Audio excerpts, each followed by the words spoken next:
राजस्थान माध्यमिक शिक्षा बोर्ड के नवनियुक्त अध्यक्ष हनुमान सिंह राठौड़ ने सोमवार को परिवार सहित बोर्ड कार्यालय पहुंचकर पदभार ग्रहण किया।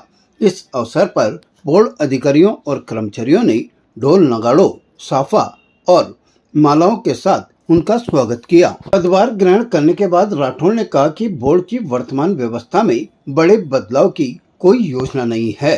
उनका मुख्य उद्देश्य मौजूदा प्रणाली को और अधिक बनाते हुए बेहतर परिणाम हासिल करना रहेगा। उन्होंने कहा कि बोर्ड के सामने सबसे महत्वपूर्ण जिम्मेदारी राष्ट्रीय शिक्षा नीति को सुचारू और प्रभावी ढंग से लागू करने की है। इसके लिए नई पाठ्य पुस्तकों की व्यवस्था, शिक्षकों का प्रशिक्षण और शिक्षा व्यवस्था से जुड़े सभी पक्षों को तैयार करना आवश्यक होगा। काम है एनईपी का है, राष्ट्रीय शिक्षा नीति का है। यहाँ की जो परीक्षा प्रणाली है उस परीक्षाओं की गणना करना, यहाँ का स्टाफ है एक प्रकार से और काम कर सके, ये सब जो चीजें सबसे मिलकर वो सब करने का प्रयत्न करेंगे। मूल चीज है राष्ट्रीय शिक्षा नीति। राष्ट्रीय शिक्षा नीति को अब लागू करना है। लागू करने में बोर्ड की सबसे बड़ी भूमिका है। इसके लिए पाठ्य पुस्तकें भी चाहिए, अध्यापकों का प्रशिक्षण चाहिए और सबका मन बनाना है। उसके बाद में जो परीक्षा का हमारा प्रश्न पत्र बनते हैं, वो प्रश्न पत्र भी राष्ट्रीय शिक्षा नीति के अनुरूप बनते हैं। तो उसकी ट्रेनिंग होगी अध्यापकों की, ताकि उसके जैसा वो प्रश्न पत्र बना सकें। और कुल मिला के बच्चों का जो शैक्षिक स्तर है वो क्वांटिटेटिव भी क्वालिटेटिव, संख्यात्मक रूप से भी हमारा बोर्ड का परिणाम अच्छा रहे, लेकिन गुणात्मक भी अच्छा चाहिए, ताकि बाकी जो बोर्ड है देश भर के उनसे कम्पीट करना है उसको आगे जाकर।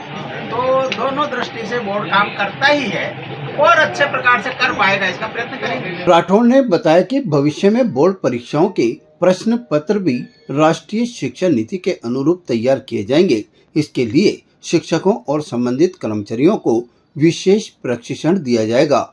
उन्होंने कहा कि बोर्ड का लक्ष्य केवल बेहतर परीक्षा परिणाम देना नहीं, बल्कि शिक्षा की गुणवत्ता को नई ऊंचाइयों तक पहुंचाना है। उनका मानना है कि बोर्ड के परिणाम संख्यात्मक रूप से बेहतर होने के साथ साथ गुणात्मक रूप से भी मजबूत होने चाहिए, ताकि राजस्थान बोर्ड देश के अन्य प्रमुख शिक्षा बोर्डों के साथ प्रतिस्पर्धा कर सके। इस अवसर पर उन्होंने बोर्ड परिसर स्थित शिव मंदिर में पहुंचकर पूजा अर्चना भी की। देखिए, विवाद व्यक्ति के साथ रह सकते हैं या विवाद समझ के कारण से हो सकते हैं। प्रयत्न करेंगे कि ऐसा नहीं हो।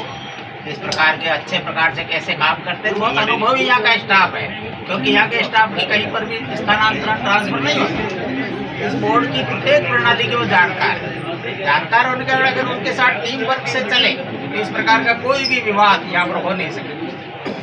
कभी भेद आपस में ही होते हैं, तो इस प्रकार की समस्याएं आती हुई नहीं आएंगी। और छात्रों को सब काम के लिए तो यहाँ आने की आवश्यकता नहीं है। जैसा मैं पूर्व में जानता हूँ, जितने भी और जगह जगह जिला केंद्रों तक या जो संभाग केंद्र है उसके ऊपर वहाँ पर व्यवस्था है कि वो अपने सामान्य डॉक्यूमेंट वहाँ से प्राप्त कर सकते हैं। उसके अतिरिक्त जो समस्याएं होती है तो उसके लिए बोर्ड आती है। लेकिन यहाँ पर भी सुबह रजिस्ट्रेशन करने के बाद सायंकाल उसके जाने तक यहाँ काम पूरा करके देते हैं। बोर्ड के सब कर्मचारी बहुत व्यवस्थित तरीके से काम करते हैं, वो और स्मूथ चले, बच्चों को आने वालों को भी यहाँ सुविधा मिले कि दिन भर वो बैठते हैं, तो वो सब देखेंगे उसको अच्छा करने का। ये मैंने जो 4 काम बताए यही करना, परिवर्तन कुछ नहीं करना, जो है उसको अच्छे प्रकार से लागू करना है। परिवर्तन करने की कोई आवश्यकता नहीं।